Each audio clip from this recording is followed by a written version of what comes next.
Marcy! So for today's video, tara samahan nyo ulit ako sa panibagong baon serye, pambaon sa office ni Jowa. So ayan, nire-ready ko na nga itong mga fruits niya.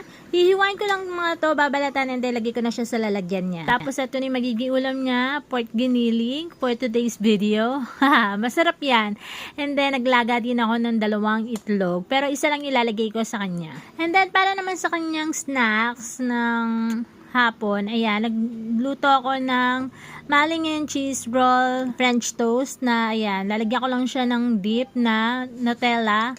Pwede rin naman to na mayonnaise, kaso nakalimutan ko na may mayonnaise pa pala. Ayan. Bali, konti lang ilalagay natin dahil hindi naman mahilig sa matamis si Jowa, kaya sakto lang na maidip niya tong ating French toast. Ayan, malapit ka na matapos tong ating baon na Jowa. So, hanggang dito na lang mga Marcy. Thank you for watching, and kung hindi ka pa nakapalo, please, papalo naman.